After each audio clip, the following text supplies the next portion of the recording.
Hi again. I'm Nadia Brown, a professor of government and the director of women's and gender studies at Georgetown University. I'm continuing our conversation on protest politics and the First Amendment. In this last part of this module, I'm going to talk to you about youth-led, student-led protests. So one of the most, well, the most active protest movement in the United States was after George Floyd was murdered in 2020, where the largest number of Americans turned out to call attention to racism. And so there were several people who marched in the streets, who dealt with militarized police in the face of the militarized police, still walked and protested that it wasn't just about unarmed killing of unarmed Black people, but how racism structures Black people's lives in the United States. Another important part of calling attention to racism within this Black Lives Matter movement, or the movement for Black lives, was an attention to an intersectional analysis of Blackness. So where a campaign of Say Her Name asked, where are Black women that are being killed not only by the police, but are victims of other forms of state-sponsored violence and domestic violence and abuse at the hands of their loved ones? Are they, are they worthy of calling someone's name? We were also reminded through this movement about, what about Black queer folks who are oftentimes marginalized as secondary or tertiary marginalized members within Black communities. And the number of Black trans women who are killed is an alarming number in comparison to their small number in the population.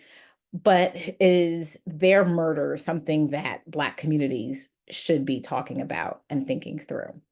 And the overarching answer is that is yes, because if our attention of marching for calling attention to racism only is predicated on a Black man being murdered on video, what happens for all other members of Black communities? Are their lives more expendable? Are they not as worthy of freedom, of justice, of equality? Other recent examples are calling attention to climate justice. So it's a recognition, first and foremost, that climate change is a thing, and that there are different ways that governments can deal with or respond to climate change. New public opinion polling finds that young Republicans and Democrats are likely to say that climate change is an issue. The difference between the partisan groups of those that believe in climate change is the way to stop climate change. But it's really important to note that young Republicans are calling attention to climate change and are pushing the Republican Party to come up with policy solutions.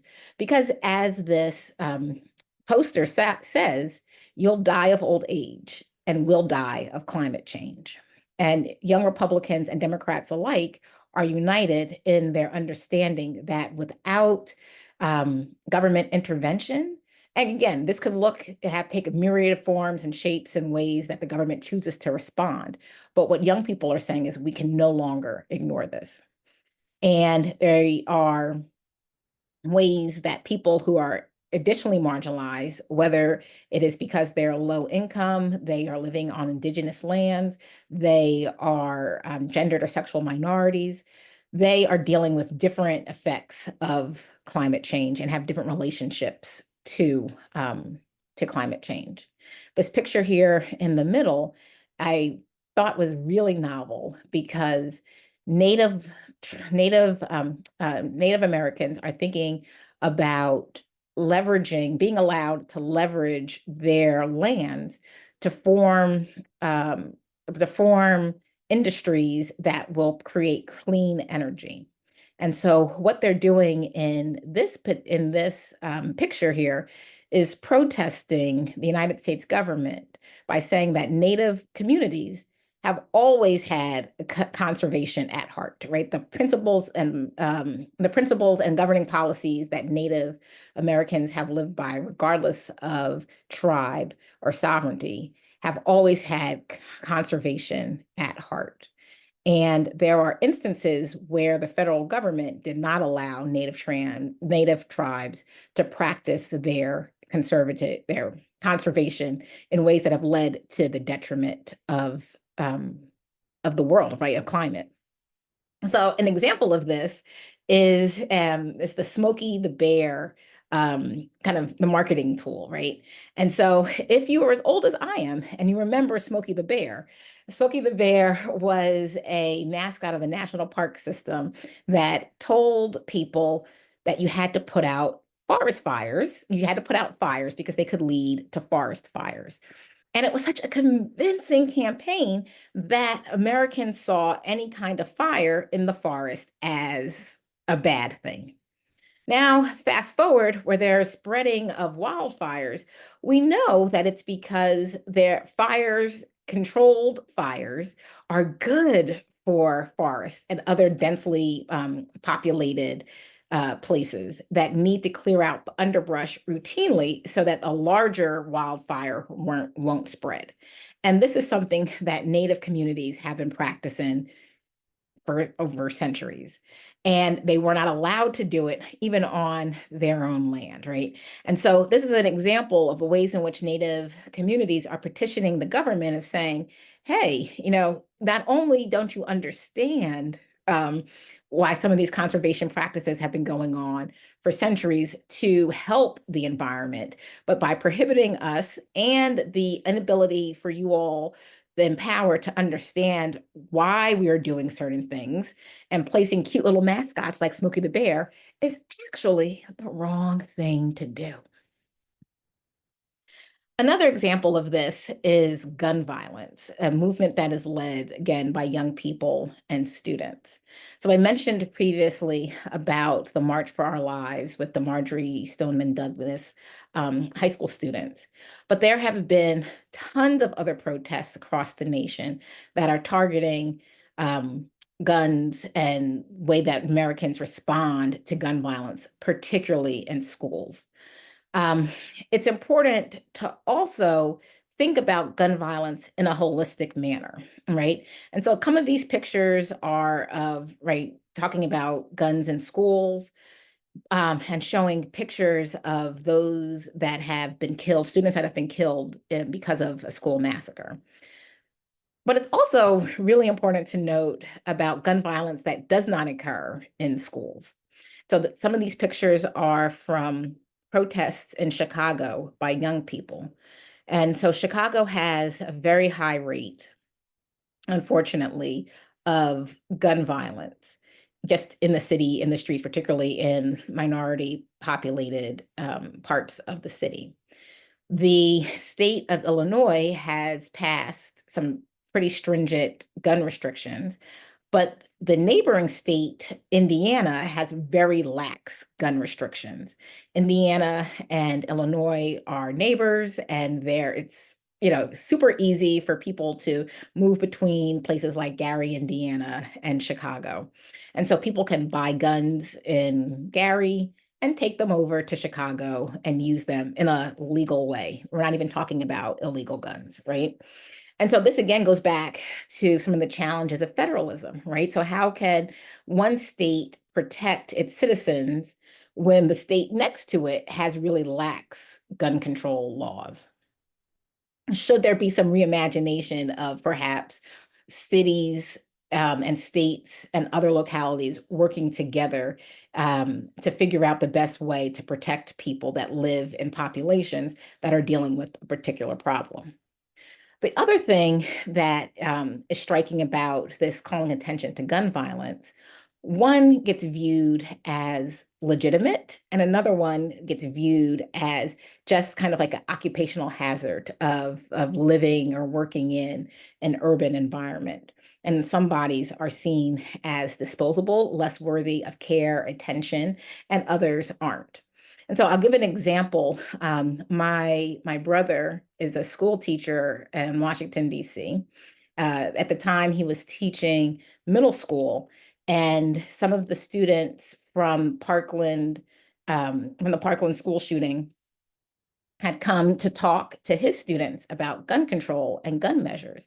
And the school's principal thought this was a great idea because this was a youth-led movement, and the principal wanted the students to see themselves in the Parkland students, right?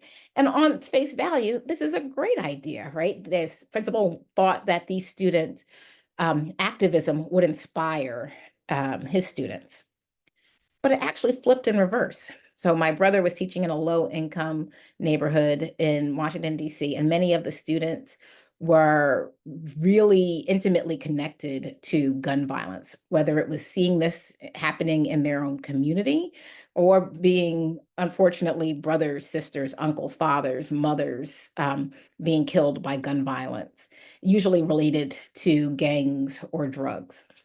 And the students found, my brother's middle school, found the Parkland shooters presentation really to be devoid of an analysis that understood that for some people, going to school is a safe place.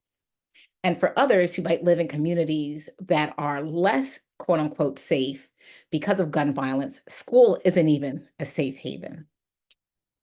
And so calling attention to gun violence, it's really important to think about how young people have different relationships, think about gun violence in different ways, and as thus would call on Congress, the president, city council, state legislatures to make gun legislation or gun control in ways that fit the unique systems in which they live. And so this last example here is a current example of college students who are calling attention to the conflict in the Middle East, or which is what the slide originally said, and I changed last minute to the war in Gaza. So this last slide is calling attention to the war in Gaza. And these are examples of campus protests. These are happening at MIT. This is one at UPenn, another one, I believe, at Northwestern, and the bottom one here at George Washington University. And regardless of your positionality of where you stand on this war, it's important to note that students of opposing views or students of opposing views took to their campuses to express what they think the government should do. And not only that, they called attention to what they think their universities should do to protect them and to call attention to this matter. And so, what does it look like to have a protest on campus? It's completely different in some instances than having a protest outside of campus. So, on some campuses, there has to be a permit filed in order to protest, where students have to give their student IDs, and they have to be registered students to make sure that they're not outsiders coming in to agitate.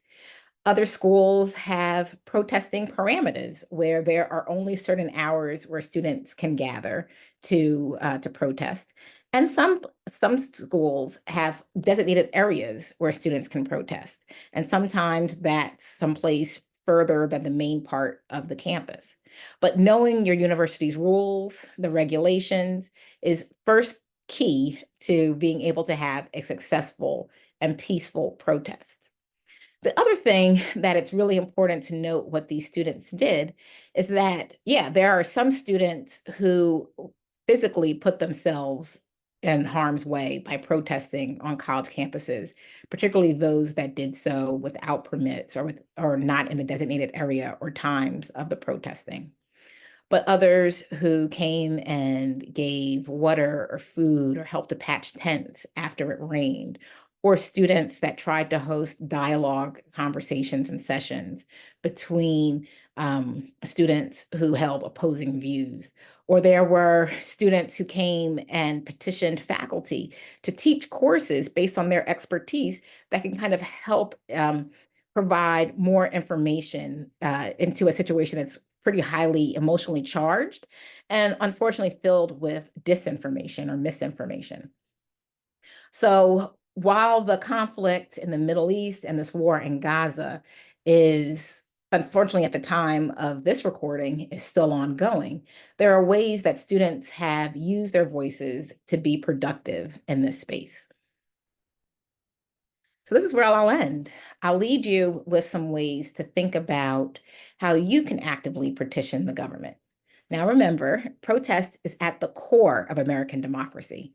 So by all means, go out and protest. It is a key part of political participation. But if you're not comfortable with protesting, there are other things that you can do. Remember, political participation isn't just protesting.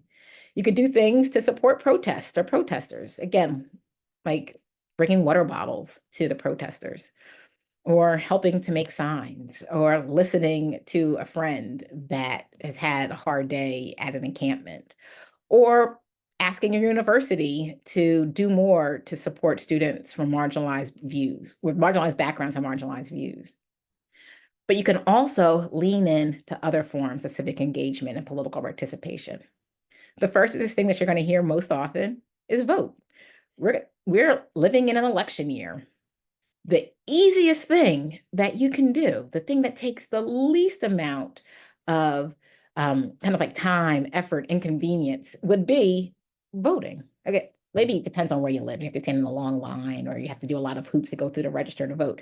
But anyway, on face value, voting is something that you could easily do. I think you could also run for office. You can be the change that you want to see. You don't have to set your sights on running for a statewide office, but actually, most of the policies and politics that affect your day to day life happen in local politics. So you could think about, is there an organization such as student government on your college campus that you can join? Is there something that you don't like on campus or something that you really love and want to make sure that other people are able to have that benefit in perpetuity? You should join your student government. I also want to really push people to think more about the hold that local government has on our day-to-day lives. Most times we focus on national government, particularly the president and a few key races of Senate, because that's where the high money is and where media is paying attention. But there's so many things that are going on in your local environment. For example, here where I live, the county has opportunities to put new schools in some districts, in some parts of the county, and to upgrade others. Well, of course, I want to make sure that the school that my children go to is on that list of being either upgraded or is being a new school will be built. And so I'm putting pressure on my local elected officials to make sure that this happens. That means that I'm writing letters, I am showing up at city council meetings. And I'll probably one day end up running for office because I see it's the next logical step of being politically engaged. Another example is donating money and time, such as volunteering. This is the cheat code. This is something that people often don't talk about. Donating money and time is super valuable. So, this is how this was presented to me. Again, it was something that lives rent free in my mind from a college professor when I was actually an undergrad, who shared with me that, we as Americans really push voting, voting, voting, and particularly, right, as a Black American and thinking about the civil rights struggle and the fight that my grandparents and my ancestors fought to have the ability to exercise their vote. So we think about that a lot. We talk about it a lot. But what we need to be talking about more is actually donating money. Political scientists have found that if you donate money, you have the opportunity to influence not one, not two, but three votes. So your one vote, that's one thing. But if you donate money to a political campaign, you can increase the vote of that person you want to see elected by three times. And so donating money doesn't have to be a big thing, right? If you can spare $5, whatever your Starbucks run for the day might have been, give that to a political campaign. That goes such a long way. Also, volunteering your time. You might not have the money or the resources to give money, but if you have 2 hours in a week that you have spare, you can consider phone banking, calling calling people, but really it's sending text messages or writing social media posts today for a political campaign that you agree with. And that has more influence than the vote because you're reaching more people. You could particularly be really influential in your own peer circle. And so I always urge my students to talk with their friends and family members first about what they think is important in American politics before going and putting it on social media. Because if you can gauge the reactions and talk with people that you know and at people that hopefully love and respect you, you tune your message, you fine tune it, and then you work on a larger scale. So I'd encourage you to find other forms of civic engagement and political participation if protesting isn't your bag. But if it is, hopefully this presentation has helped you to think about ways that you could protest more effectively and efficiently. So we'll end with some discussion questions as we do in all of the modules. Hope that you and your colleagues will discuss these questions in a thoughtful and respectful manner to think about ways that young people can continue to use protest and other kinds of civic engagement skills to influence government.